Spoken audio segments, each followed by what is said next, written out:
Hello folks, we are back again with a video that I picked out this time. It's called Dedication, starring Mandy Moore and some other dude. I just want the credit that I bought this at the Hope Chest thinking of you because A it looked film like by a rom-com. Justin Theroux, whoever that is. So Justin Theroux... Credit.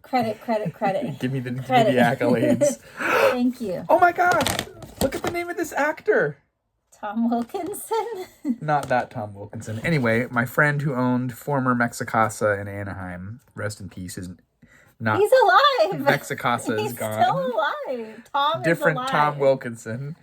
Okay, so Justin Theroux, if you remember when we reviewed the movie Mulholland Drive.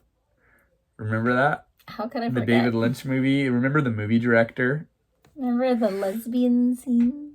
Justin Theroux was the guy that was the movie director. Okay. Remember? Yeah, I remember. That's Justin Theroux. Wow. This Nice. movie is called an indie drama, and it was the first directorial... It's the directorial debut of Justin Theroux. It has an hour and 51-minute runtime, and it came out in the year 2007. That is the year I turned 21, folks. So quite a long time ago. And how old are you now? I don't want to talk about that. He's 38. Not yet. Almost. Almost. 38 in August. And you're 40 in May, so we're even. Now all the fans know We're even? your true How age. is that even? So this movie was released, like I said, in 2007. There is very little information on this movie. So it's starring Billy Crudup and a very emo scene girl looking Mandy Moore, and The eyeliner all very around heavy the eyeliner eyeballs. and the side swooped bangs coming down. People hated her in the comment section from things that I were reading online. They did not like her performance. Wow. I loved the relationship between the Billy Crudup guy and the Tom Wilkinson character. So kind of elaborate on what the whole premise of the movie is. Okay, so the main guy, he's this young dude, The Billy presumably Crudup in guy. his, mid-20s to maybe he's 30, I don't know.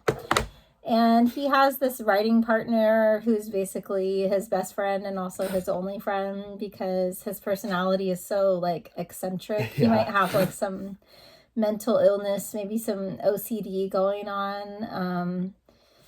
He's just not someone who has, like, a good track record, like, with girlfriends or relationships or friendships in general. And then he's already, like, really struggling with his relationships, but then he goes into like because a in the very beginning of the movie, he has a fiance and then she dumps him, right? Remember? oh yeah, vaguely. So he goes into like a pretty deep depression when his elderly writing partner / best friend and only friend dies. He wasn't that old. He was like in his 50s.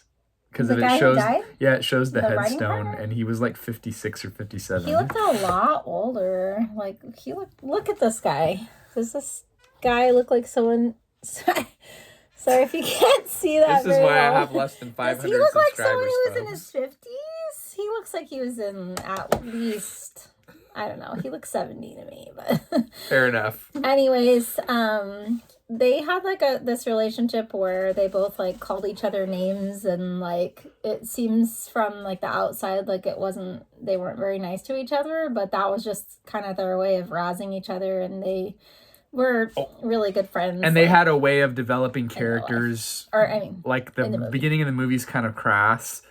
They're writing a children's book and they're trying to think of a character. And they go to a porno. back before the internet, you'd go to a porno theater and they're watching this movie.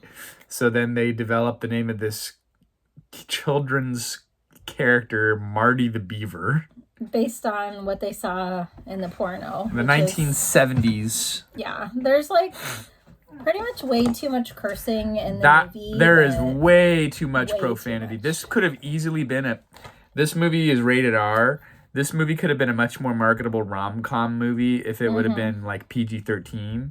Yeah. And they kind of toned down the use of profanity. It almost seemed like It was too much. It didn't flow. It didn't really, you know how sometimes there's like a time and a place for like to add emphasis, but that wasn't really what they were doing here. It was just kind of way too many curse words like thrown in there throughout.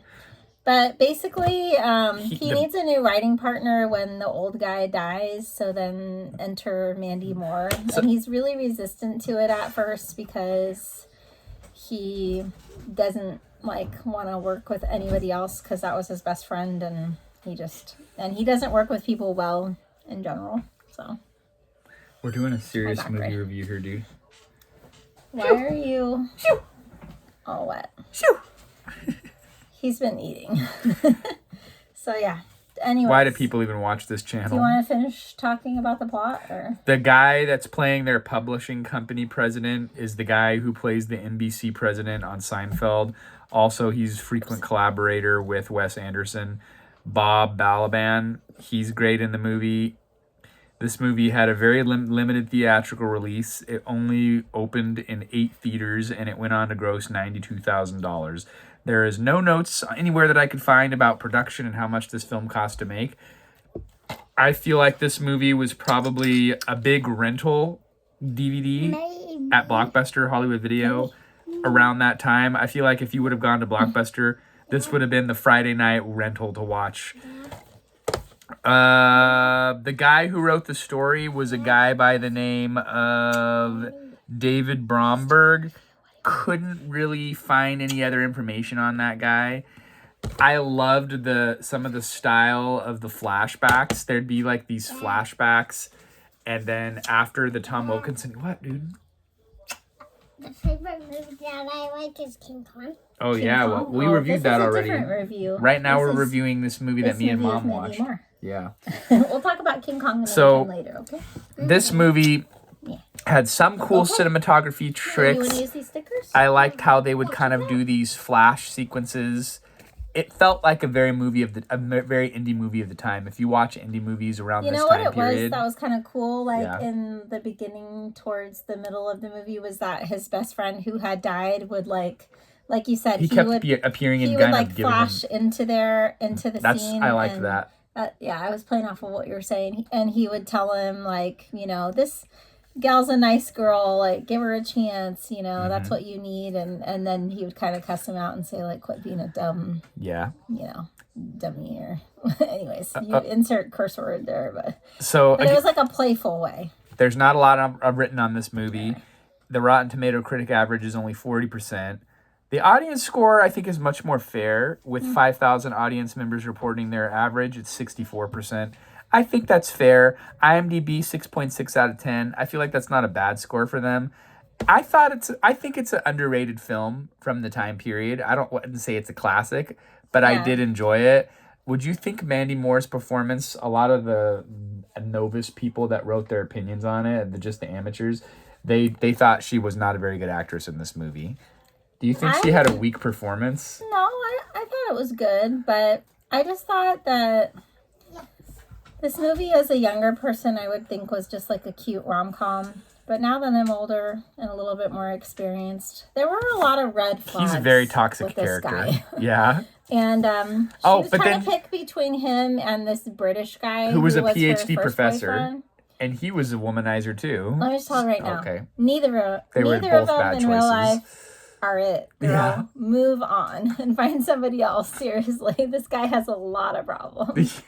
Like a couple times he gets mad and like throws something of hers that like was important she can't to her. Find it or get it back. A sentimental keepsake. One of the times was this rock that had some special thing in it that they pretended was a creature, and then he spent like a day or more on the beach like trying to find it after he threw it away. Rock. I guess you're supposed to think of that as like a romantic gesture. But he's the one who threw it away to begin with. Exactly. In real life, if those two get married, guaranteed that's going to be like something important, like her wedding ring or something. And the guy is a toxic mental case. Run away, girl. Run. I'm going to go 3 out of 5. I thought it was better than the critic score. I enjoyed it. But it wasn't the best movie. 3 out of 5. Maybe 2.5 out of 5 the more I talk about how toxic